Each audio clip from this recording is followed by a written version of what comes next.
Veronica had been diligently fighting with her lawyer to regain custody. She really wanted full custody of the two little ones. At the time, she was only allowed supervised visitation on Saturdays. Wrangler, the biological father, was actually in prison for possession of a firearm. He had just been released and he was sent to a court-ordered rehab facility. So the little ones were staying with Wrangler's mother, Tiffany Adams, the paternal grandmother. On March 30th of this year, 2024, Veronica and a 39-year-old woman named Jillian Kelly left Hugoton to pick up Veronica's two little ones for their scheduled visitation. Now, Jillian was a court-approved supervisor for the visitation. Veronica and Jillian were supposed to meet Tiffany, the paternal grandmother, at an abandoned gas station. However, the two moms would never make it there. After Veronica didn't show up to the birthday party later that day, two relatives went out looking for her. They found Veronica's empty car on the side of the road, and so they ended up going and reporting both Veronica and Jillian missing, and that there was evidence to indicate that there was indeed foul play. News broke that 4 people were arrested in connection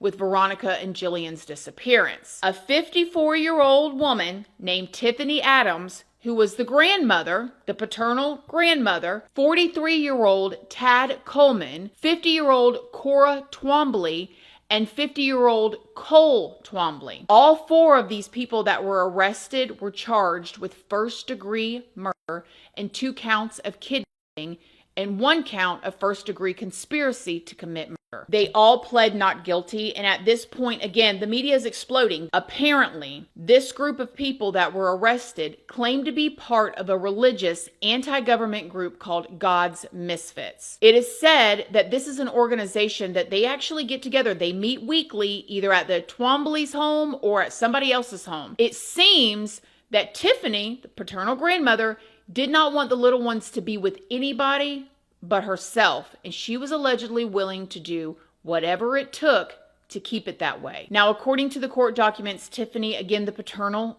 grandmother, admitted responsibility for the incident. The report says that Tiffany did provide a recorded statement to law enforcement indicating her responsibility for the death of the deceased. One of the previous plots against Veronica was by these two, Tiffany and her boyfriend Tad. And this plan was allegedly for them to drop this like huge steel thing through Veronica's windshield. Apparently, the two of them did not think that this would be suspicious because these, and I think they're pronounced like anvils, they routinely fall out of different work trucks. So they thought that if this fell into her car and ended her life, that they could get away with this. But also in these court records were apparently statements made by these suspects that they knew the path the judge walked to work in this custody case. So they were even targeting the judge in the custody case. This, along with everything else, is why all 4 suspects were denied bail. Then on April 24th, a 5th person was arrested. This was 31-year-old Paul Grice. He was charged with the same exact charges as the other 4.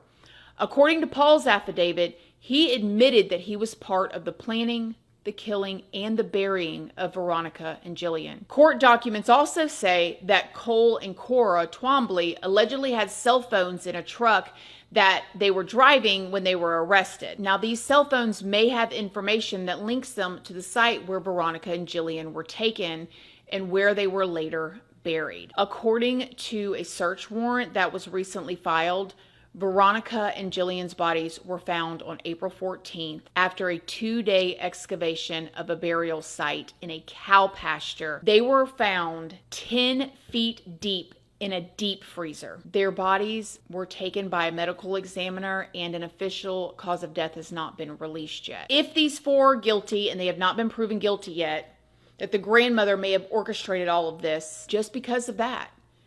And I did want to say that there are heavy accusations. None of what happened is right, but Tiffany, the grandmother, said that a relative, a very close relative to Veronica, had messed, we'll just say that, with the 8-year-old and the 6-year-old. And so I don't know. Is she going to come out and say in her mind she was protecting them from that? Is that even true? Was that something made up just to keep the kids? It is also thought that they could have put them in the deep freezer in order to bury them alive. And that has not come out yet because, again, the cause of death has not been released. But that is a horrific thought, to be in that deep freezer with the lid closed, dark, being lowered into a hole with your friend until you run out of air. We don't know if that's what happened yet, but hopefully,